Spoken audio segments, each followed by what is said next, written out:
Everyone, welcome back to Life on Planet A. We have a special guest today. Well, all our guests are special, but this one's extra special because he's hiding behind these two papers. It's Jae Lubberink. Correct. Sorry. Welcome to the podcast. Thanks, Heidi. Thanks so much for having me on. Yeah, so I just want to have you on because we met through the Startmates Fellowship. Yeah. And you're doing lots of good research with Blueprint, and we have their great papers here. And so, yeah, I'm just keen to get into all of your research you've been doing. But first, we need to learn a little bit more about yourself and what you've been doing. And I just want to ask you who you actually are and what's your favorite thing to do in the whole world. Starting with the deep questions. Yes. Yeah, thanks so much for having me on, Heidi. Huge honor. Love the pod.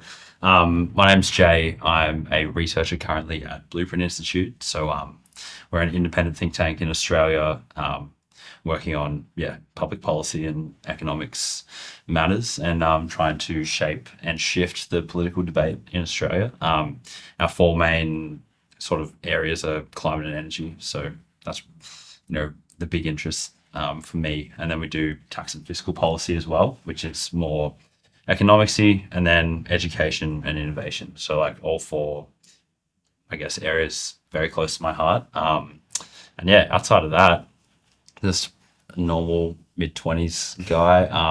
Nice. Favorite thing to do in the world? It's a big question.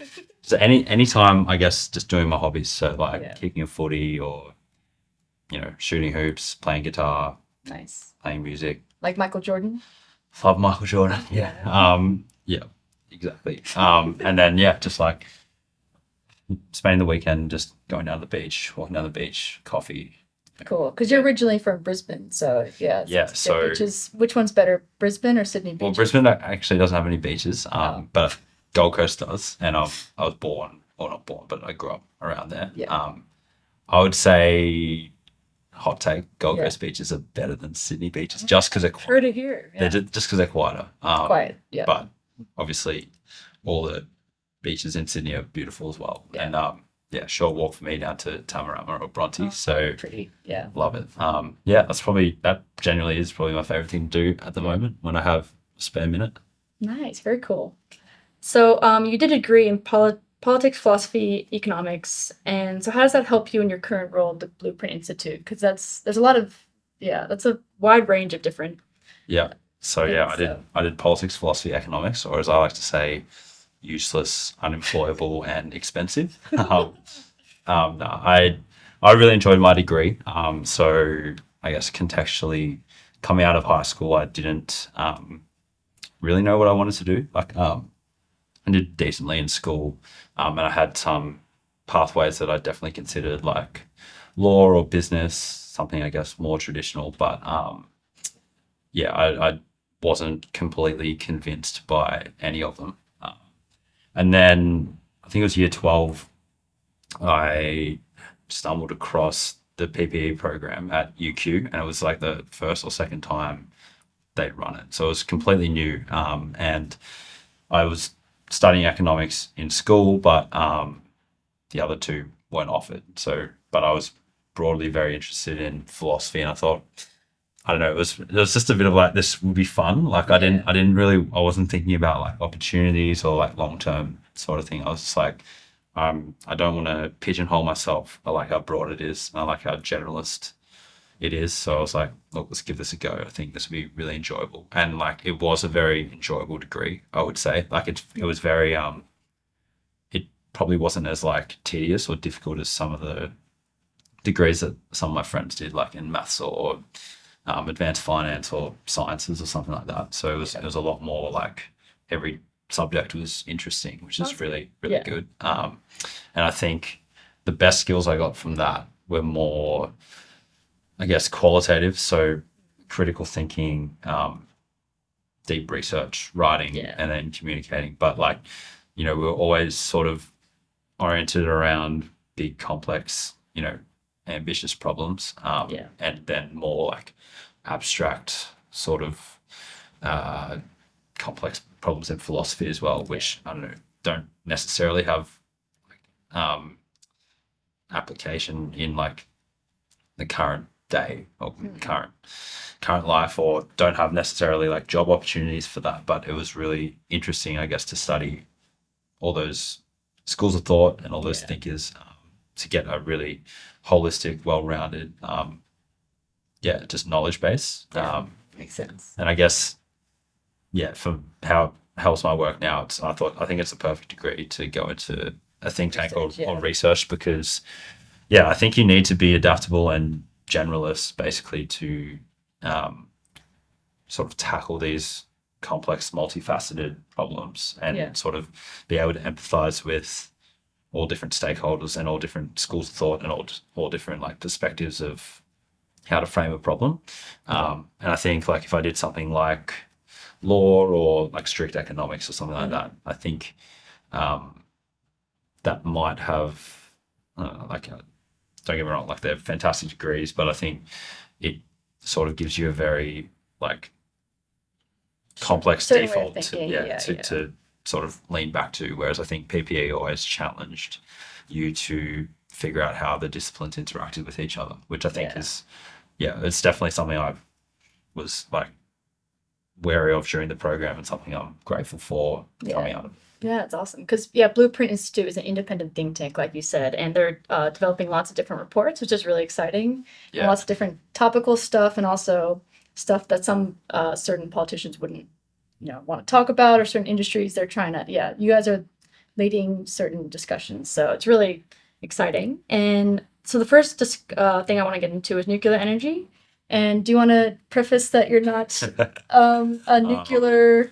What is it? What are you saying? Like, not a... Let's just nuclear energy is obviously a very divisive and ideological and emotional debate, and we waded deeply into that debate this year doing this paper. But personally, you're not. No, I'm not a nuclear shill.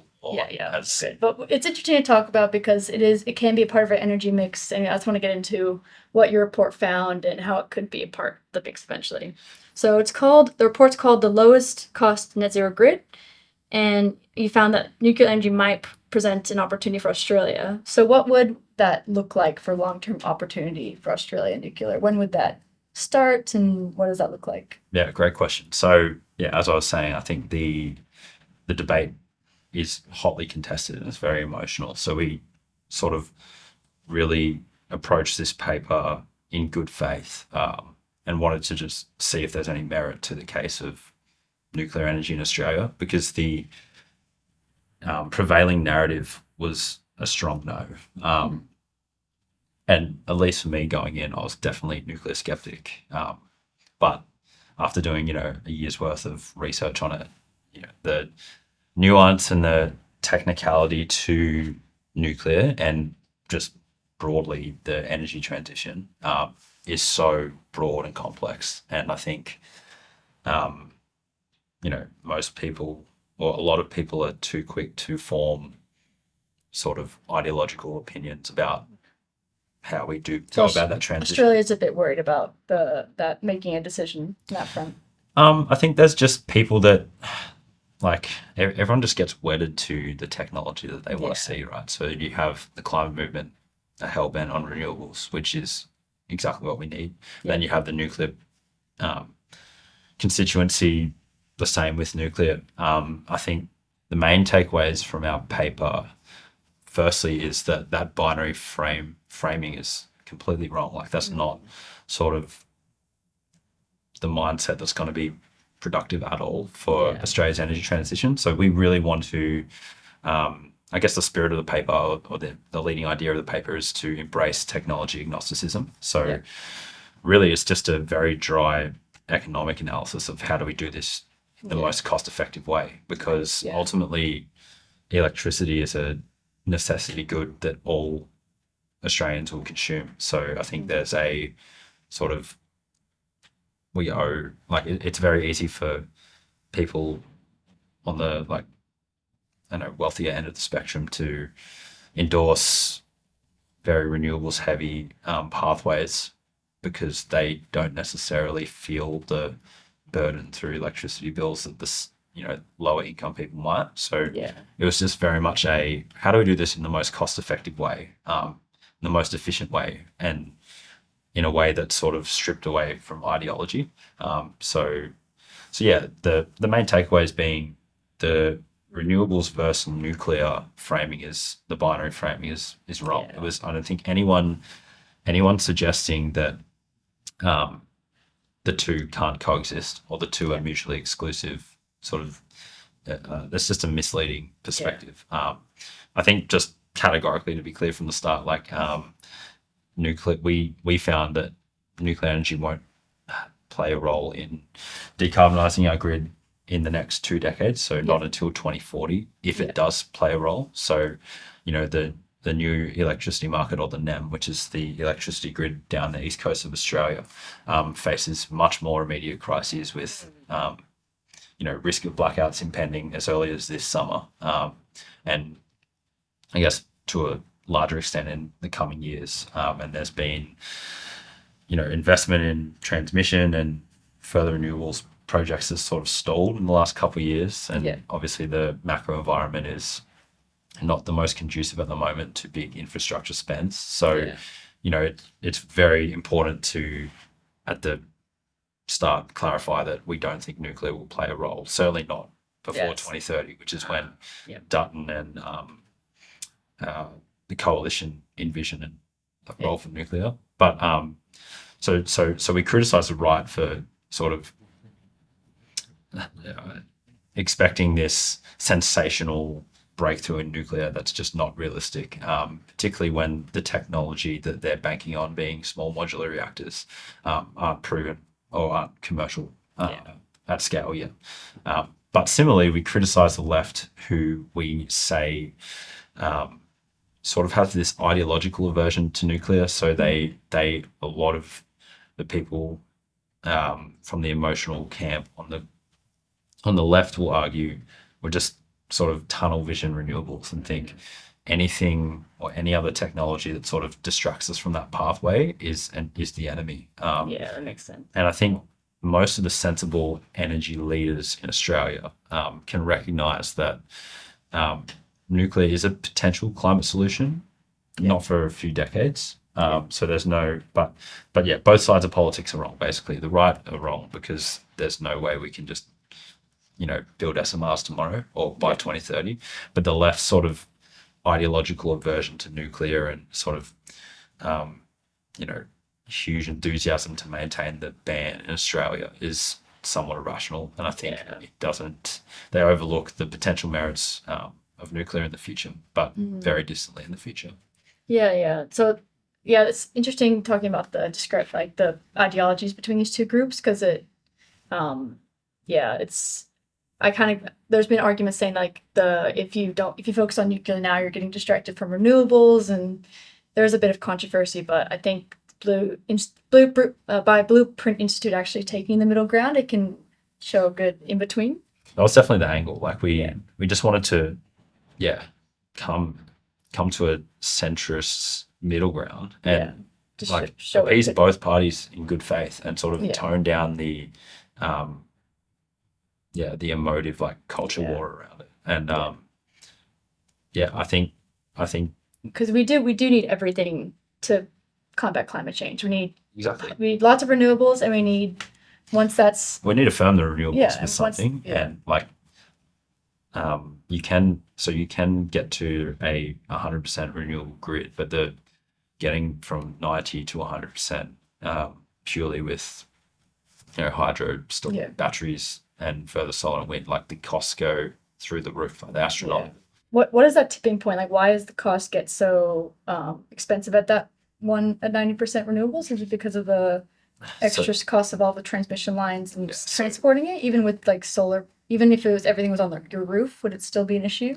So transmission's a big one. I think some of the models that are sort of referred to as gospel in the renewable space have some very favorable assumptions to the cost of renewables, in that they often overlook transmission altogether, which is a bit misleading in our opinion. But look, the answer to the question of why does the final 10% become costly and difficult, there's lots of like, electrical engineering / energy economics reasons for that like often go over my head as well. But it's like investment signals, and I think it's basically like if when renewables are generating at their capacity factor, which is around 30 to 40%. Yeah. All renewables on a sunny day or a windy day are going to be producing max output. Therefore, you'll have excess to curtail, and therefore you're not getting returns in the market itself. So it deters, renewables investors to invest in further plants because there's a cannibalization effect almost. Right. Yeah. But basically, it becomes a political question when we get to 90%, or approximately 80-90% VRE. It's like, do we continue and get to 100% decarbonized, but it's going to be very expensive, or do we entertain cheaper firming technologies, but they might not be as clean? Is that just assuming that everyone's consumption stays at the beginning of the day and the end of the day? What if people change their consumption habits to meet that's a scary input, right? As energy demand's supposed to triple by 2050. Yeah.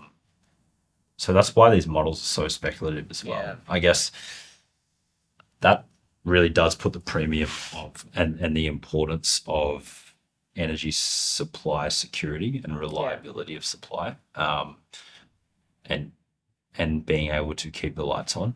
That is utmost. In our model, we say that's the most important thing to deliver, because people just won't cop not having electricity. And then I think the takeaway is like we don't have all the answers, and I always refer to Box's maxim with these sort of models. Like, all models are wrong, but some are useful. And I think if our model sort of bucks the hegemonic narrative from other papers, I think it's good. We should embrace thought leadership, and we should embrace differences of opinion, because it encourages people and academics on both sides to reevaluate. I think we all have the same goal at the end of the day. There shouldn't be competition between that. It's more just like, okay, have you thought about this angle? And what about the political risk of this? And is this economically achievable? It's just such a complex beast, and it's so speculative with technology and investment and politics that it's too difficult to come to a precise answer. And that's why I think our report is one of many that's trying to tackle this, and it provides a sort of rich ecosystem of ideas and thoughts of how we get around this impending transition. Yeah, I love it. That's exciting. There has been lots of controversy though about the cost of small modular reactors, which you did mention. So this new technology where it's on a smaller scale nuclear plant. I don't know the ins and outs of it, but in the Net Zero Australia report, I found that this recent report came out around the same time yours is, I think, about the same time. And they found that in their report, there's no role for nuclear unless costs fall sharply and renewables are constrained. But they said there could be some cases where nuclear can be built from 2030. And they put in the paper that small modular reactors could be about $7,000 per kilowatt. And then on the cheaper side, $5,000 per kilowatt. And then also in your paper, it showed that at the moment, solar is about $500 per kilowatt. So it's like, solar is much cheaper than nuclear. But as we were discussing before, technology starts out expensive, then it can get cheaper. So it is just the beginning for SMRs. I was just curious, what do you feel about this kind of cost argument? Like, it is expensive, but we can still keep implementing renewables and keep that momentum going, but also have a role for small modular reactors in the piece so they can become cheaper. Yeah. What would you say to someone who's like, oh, this is just too expensive, we shouldn't even look at it? It's definitely a valid argument. I completely concede that that's the reality, because if you look at the numbers, it is. So just contextually, traditional nuclear plants are extremely expensive and take, I think, upwards of 9 years to build. And costs a terrible amount of public finance as well. So the whole idea of small modular reactors are to make them more economically competitive. So smaller in scale. So the energy output's obviously smaller, but the modular part, meaning you can scale the output of the nuclear energy produced at a SMR plant as you want. So you can add different modules. So you can have a six modules, 8, 12, whatever. Cool. And it's so they're much more, in theory, they're much more cheaper, quicker to build. So it's meant to reduce like the build time, reduce the cost, and it's safer as well. So the leading SMR designs are built so you don't need any human operation. So they can shut down in the event of a failure. They can shut down automatically. So that's sort of the appeal. It's basically nuclear fission as a technology is like the physics is great. Let's leverage it. But in the past, it's just been like traditional nuclear plants are just so costly and takes so long to build. So let's try and streamline it. Unfortunately for SMRs, most of those same problems that the traditional reactors have faced, they've suffered as well. So from the jump, it's worth saying that there's no commercial SMR reactor in the world currently.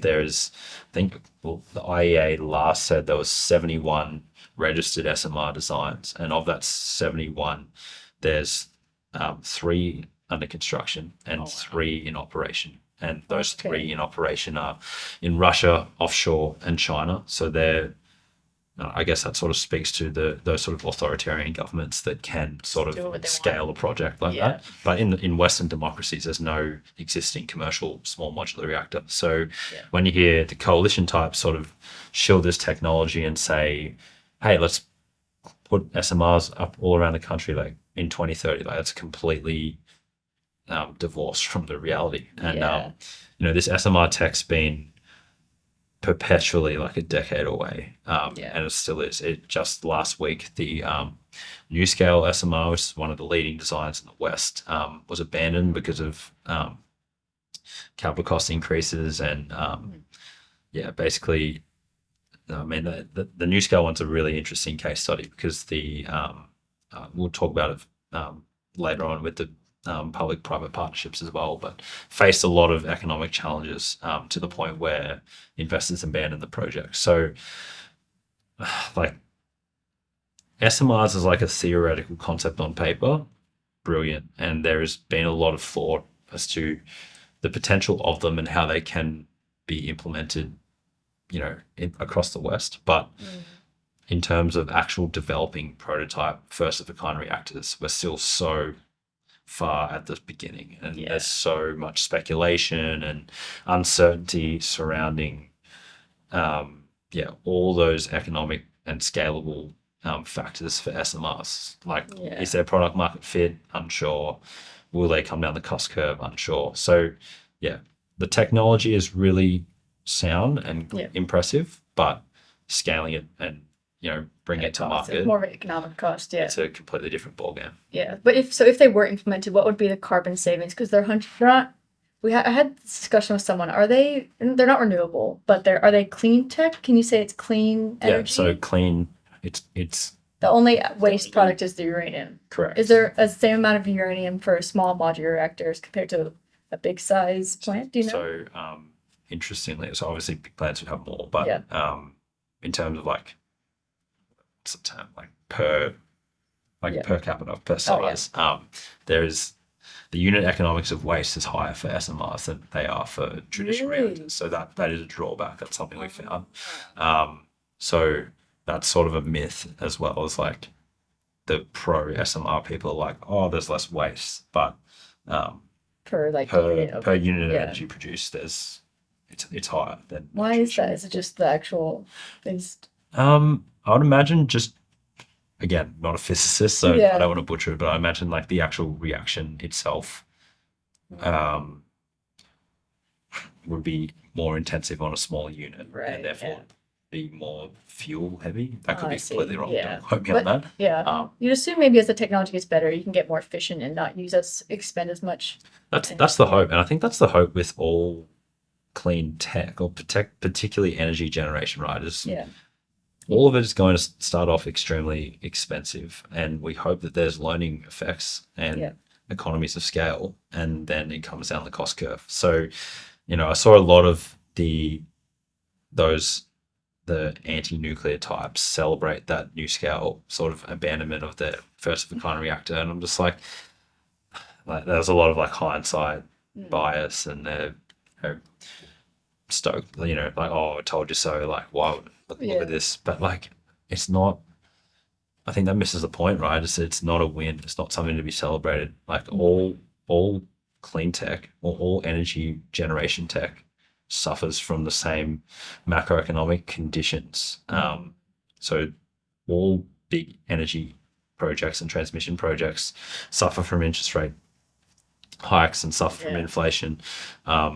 So it's not a nuclear No, specific it's just like issue. any If technology. you look at Technology. you look at the stock price of some of the leading like offshore wind developers, they're going through the exact same thing. So Yeah. Nuclear is just people just want to kind of take down nuclear. yeah, exactly. Yeah. It's makes sense. ideological.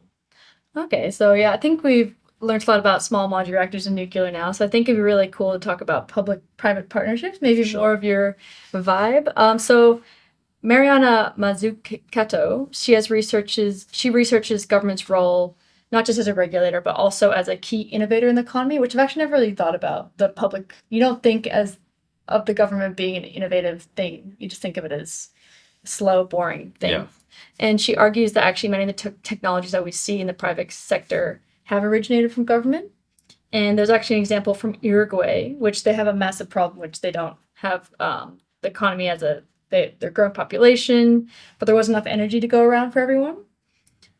So this guy Mendez Galeana, yeah, he's amazing. He basically came up with a plan to harness the amount of wind that they have and use that to basically build wind farms. And he had a whole energy plan, and the government hired him to be the energy person to implement large scale wind projects. And he basically got all these quotes from different private companies to get them onboarded to.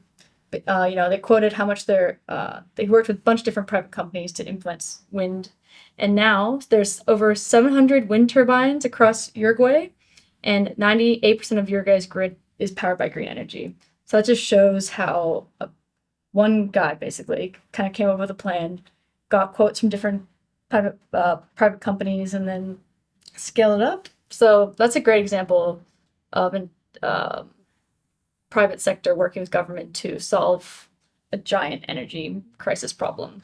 So yeah, what kind of ways have you seen the role of government driving technological innovation, and is this kind of stuff exciting to you? What do you see the future for government in this realm? Definitely. I mean, yeah, this is more.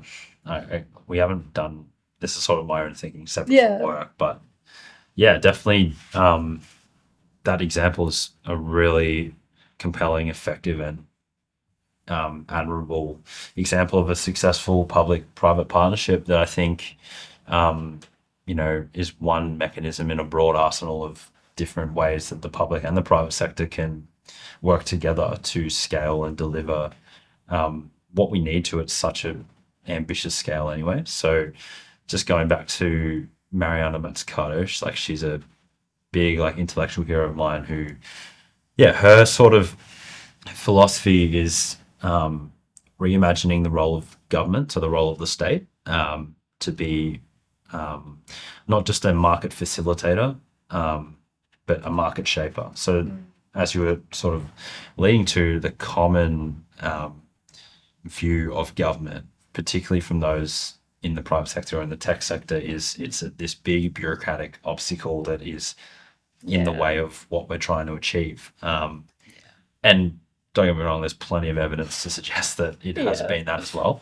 But what Mariana sort of looks at is, okay, let's redefine the role of the state, and let's see to one of that is philosophically ambitious, has and fosters entrepreneurial acumen, is a risk taker. I think that's a really big one. It's like across many of the Western democracies, governments have sort of lost the political will and the fiscal appetite to take the risks required to, pull off these extremely ambitious goals like an energy transition. So yeah, I find her work really refreshing and philosophically admirable in the sense that let's re-envision the government of being one that takes risks, that strategically invests in technology and sort of fosters innovation and encourages innovation, not like stifles it through regulation. And then one that sets policy that signals the market to provide the certainty and confidence from the private sector to invest in, clean nascent technologies to scale. And then, one that sort of deploys a bunch of different ways to sort of scale funding towards these objectives with the private sector, whether that be through blended finance, PPPs, R&D tax incentives, innovation grants and stuff like that. I think it's just most simply, just a framing of government that's a value creator, not just ones that creates the conditions and gets out of the way. I think there's a lot more potential value to be extracted if governments can take a role in harmony with the private sector to crowd in as much catalytic capital as possible to invest in biodiversity, regeneration, and climate solutions. Yeah. No, it's definitely important that the government actually gets more involved. So have you seen Australia been like doing any of this kind of public partner partnerships and trying to foster innovation, economic growth? Because they're few and far between.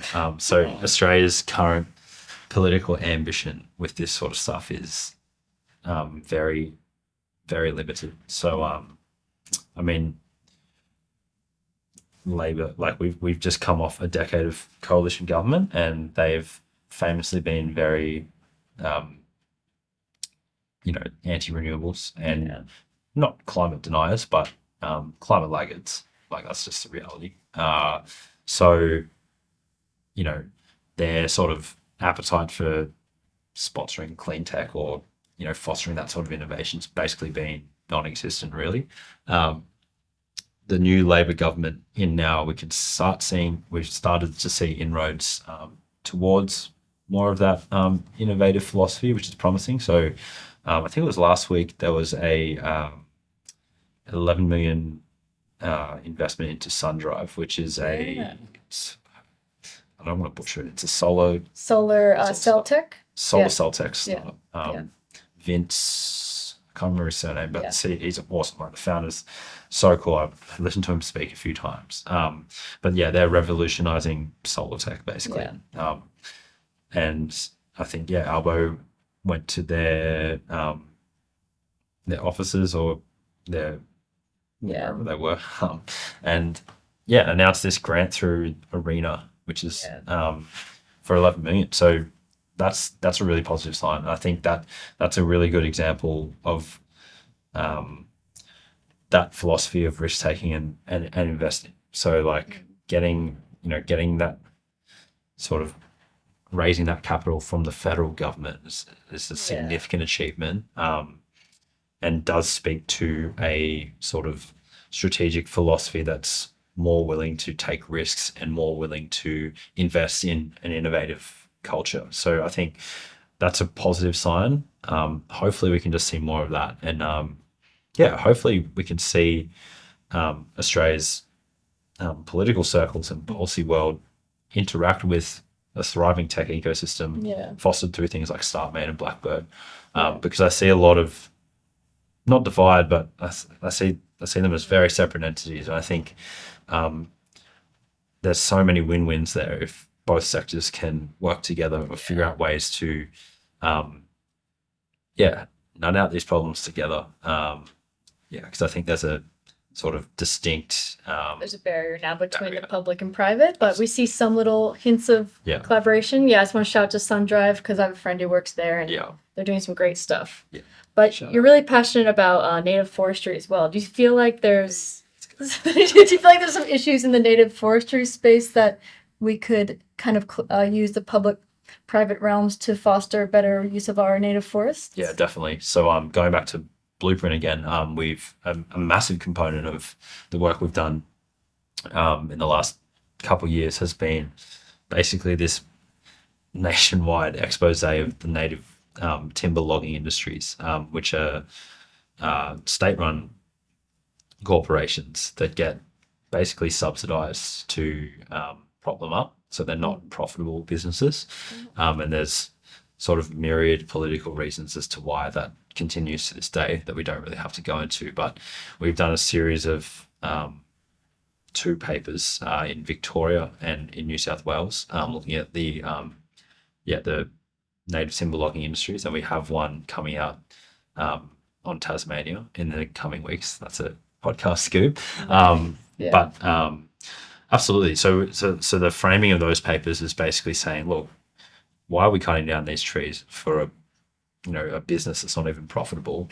Let's look at all these other alternative sustainable land uses that are more economic anyway. So whether that's through carbon sequestration, tourism, water cycle management, and then now there's some more, I guess, emerging ideas in the financial sector through things like environmental markets that is really promising as well. So hopefully we can. So those are where you would see sort of the public and private sector form partnerships, or at least work together in sort of creating that investment infrastructure and that market infrastructure to scale more private catalytic capital into conservation and biodiversity outcomes. That's awesome. I think contextually there is with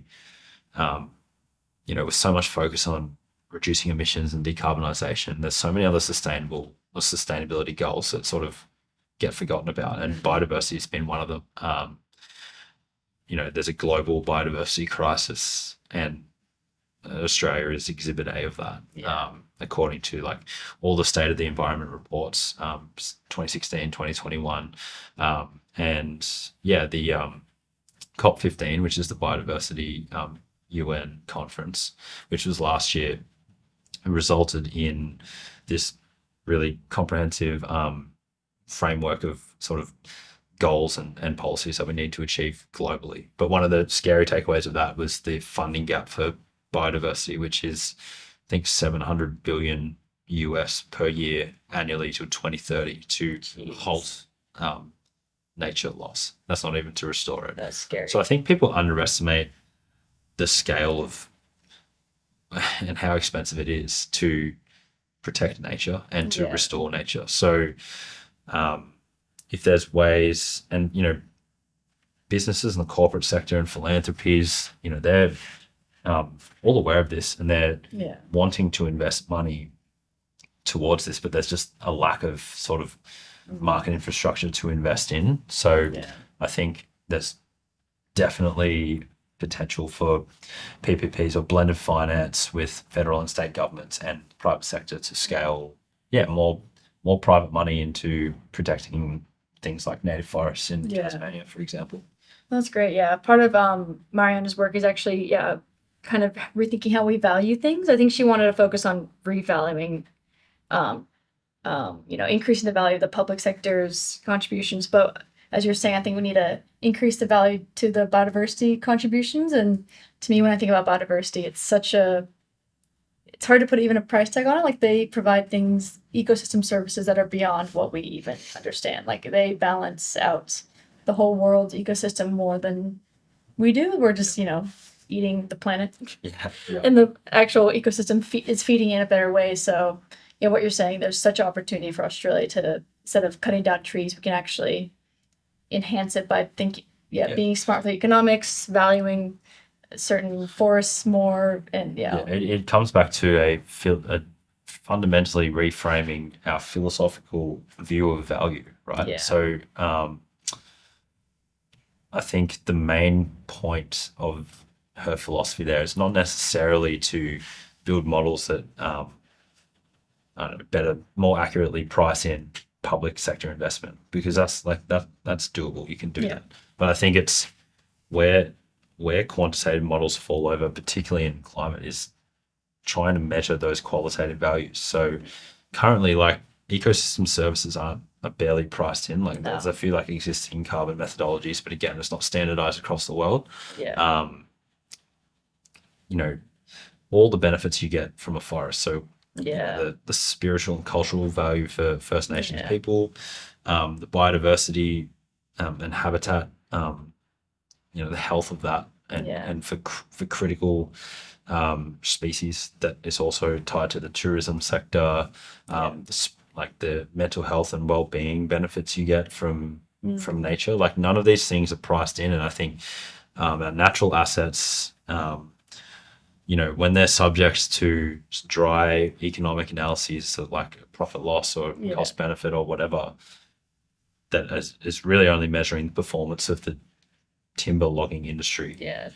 It's obviously going to undervalue the intrinsic value of those natural assets like the forest. So we need to fundamentally reframe how we account for the values that are difficult to measure. Again, very difficult to do, but like, that's sort of what that philosophy is, I think, is sort of moving towards, and what those sort of PPPs and collaborations between policymakers and entrepreneurs and financial engineers is designing investment products that do price in biodiversity improvement, carbon storage value, species restoration, habitat protection. So hopefully in the next, decade or so, we will have sort of a market for a range of green products that, even the retail or institutional investor can sort of pick a habitat or pick an area and sort of invest in nature stewardship there and environmental protection there.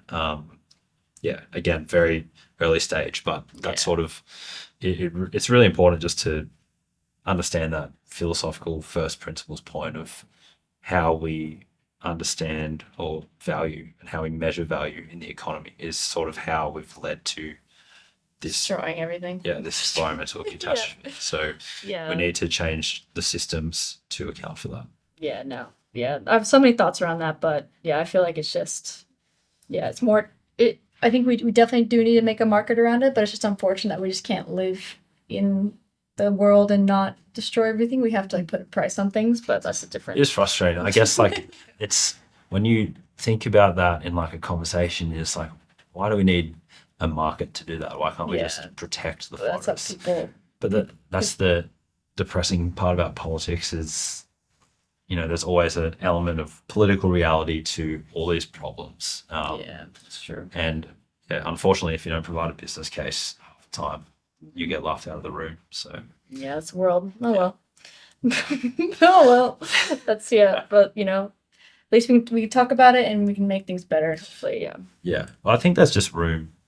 With that's what I really like about Mariana is she understands and recognizes that reality and then tries to couch her recommendations and her philosophy within that reality. So it's not just... it's so easy to read climate activists who, make all these heartfelt pledges to protect this, protect that, but that makes you feel great, but it just has no place in the political reality. Whereas what she's saying is, look, markets are imperfect, governments are imperfect, but the way we utilize both at the moment can be improved drastically. So let's, within our own system, just make changes that we can do to see improvement. And I think she's probably one of the first economists to probably say that they're imperfect, because don't most economists assume that there's everyone's perfect in decision making. So the neoclassical understanding of economists, economics is individuals are self-interested and rational, which is a birth to behavioral economics, which says no, that's completely wrong. But I mean, you have to make assumptions like all models. Very interesting. She's a legend. So I think we'll go into the policy and tech space now. So obviously tech is really important in the climate transition, and then policy, they kind of need to work together. So I guess, yeah, why it's, yeah. What's your take on what policy and tech could look like in the future, and why they need to work together to adopt different climate technologies? Yeah. How that could work. So I think so there's a tension between both sectors, right? So like a lot of the tech people I talk to, and sort of a prevailing narrative around policy is they think of government as a constraint. They almost think of government and regulation in the context of the dampening effect of a regulatory constraint, and they often use words policy or government interchangeably with regulation. Right. And I think, I mean, again, swath of evidence to suggest that that's a completely fair position to have. And regulatory capture has destroyed so many markets before they even get off the ground.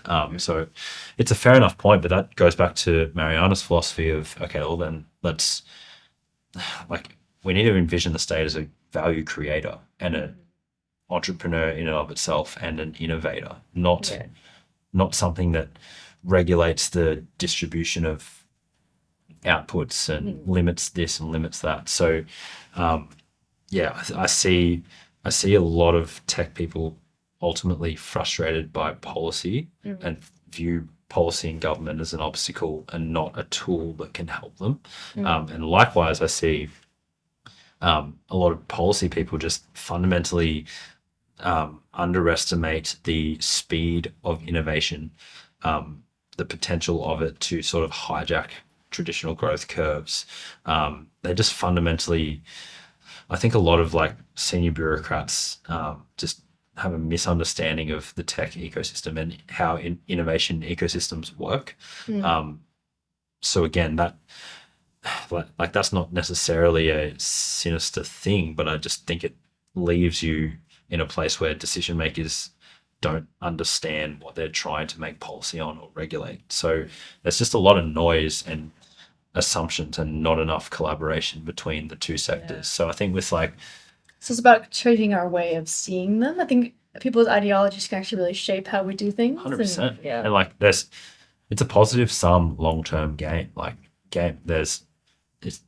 you got to think of win-wins here. Like with the regulatory capture point, like I think the whole like technology improvements usually like happen when the people are ready for it. I guess Steve Jobs did Apple without people being ready. Yeah, well, with the Jobs, he said, like, technology improvements, like the benefits of that accrue to the poorest people in society. So I personally think that we have a moral obligation to progress and foster foster that entrepreneurial culture in politics, because to increase the size of the pie, you need technological innovation, particularly in Australia, in the context of the Australian economy, which is propped up by the housing market and has sort of made its riches through extractive economies, industries. We are in desperate need of new exports and new products and new knowledge economies and technologies and innovation to sort of improve our productivity and renovate our sort of economy and where our economic prosperity lies ahead. So, and again, we shouldn't be Luddites about this. Like we shouldn't be, banning nuclear, and we need to recognize that, like technological progression and innovation as a species, the benefits of that accrue to, the poorest people in society. So those in positions of power and those with blessed with the natural ability to, be at the coalface of these innovations, they should be encouraged to do the innovating and solve these problems, because everyone benefits from that. It's not. Yeah, innovators are amazing. I looked at the what makes a good innovator, and it's someone who's like not afraid to be outcast in society. Yeah. Someone who's really smart, obviously. Yeah. Someone who's disagreeable. Yeah. So and that's the other misconception. So a lot of politics people have a deep-seated aversion to those types because they find them They arrogant, or but disagreeable. they're so good. They're part of this tech elite that you know, want to get rich and then but keep those rents private. But no. I don't see the case of that. So like the SunDrive example, like that's a perfect example of like, if that technology scales, that benefits all Australian electricity consumers. Yeah. So let's foster the market conditions and the policy landscape to encourage that sort of thing. Exactly. And I think just the mismatch there can be solved by getting the leaders of both sectors in the room together and fleshing out that misconception. I see a lot of VCs, like smart, leading Australian VCs, have very like bearish opinions on government and a very dismissive of government. That's interesting. And I see the vice versa of very senior bureaucrats sort of dismissing tech people as this sort of quaint, peculiar, you know. Do you know Saul Griffith? Yeah. He's really good at working with governments, though. Yeah. I interviewed him, and he was saying how I'm like, oh, how do you get money? He's like, oh, you just go to government. Yeah. Well, like he's done his whole career by leveraging government money. Exactly. He's a perfect example of. Yeah. And there's a few like actually a lot of the Teals. They listen more to the. A lot of the Teal voter base sort of gets that, I think. Yeah. So because they embrace the small L liberal, like the classical liberalism philosophy of economics, which is pro-market and small government. But then they so they have an appreciation for how markets can scale these technologies. I think the intersection between tech and policy is so critical for the health of Australia's economy and our future prosperity. And I'd just like to see both sectors interact more efficiently in future because we're going to need it. Yeah, definitely. Amazing. I think we had a good discussion there about policy and tech. I just want to end with a question, which I like to end because it's life on planet A. We're on this planet. Life on planet A is about, this is our planet A. There's no planet B. So that's why I said that. That's why the name is there. So what is the meaning of life to you? Oh, I'm absolutely not in a position to. No, everyone has a meaning. Just because you're young, is that what you mean? It's funny. I was reading an op-ed last week in the Sydney Morning Herald, and it was on how this new nihilism culture is getting pushed a lot on like TikTok in Gen Z. So nihilism is like the belief that life's meaningless, but in the traditional philosophical sense, that leads its protagonist to just doom, despair, and depression, basically. Yeah, people need. But what's hopeful about this new nihilism is people are just finding ways to rebel against that meaninglessness by the small pleasures of life and leisurely activities and meaningful causes. So I think really it's just doing the things that you enjoy, and I know it's a very generic answer, but like in more of the less so like the Nietzsche philosophy and more of the Camus philosophy, which is rebel against the meaninglessness by providing and finding your own meaning and ascribing that to your life. So whether that's cool. Whether that's as simple as like doing a hobby like baking or going for a walk, or whether it's as ambitious as trying to change the face of Australian politics. I think it's it's just to rebel against, like, to be honest, like there's a truth to the nihilism. Life probably is inherently meaningless. So let's try and find our own meaning, I suppose. I mean, for me, it's just try and have a disproportionately positive impact on others through my work. I think it's just like, if I can leverage what I can do to these sort of causes and to shift these big ambitious projects along, then I'm content. Nice. Very good. Awesome. Yeah. So everyone, if you want to read some good stuff, Blueprint is. How often do you guys actually publish? Is it? Good question. I think we put 5 papers out this year. It's There's no like schedule, but Just wait. so nuclear took a long time. This was like 9 months in the making because it was so broad and complex. But usually 5-6 papers a year. Yeah.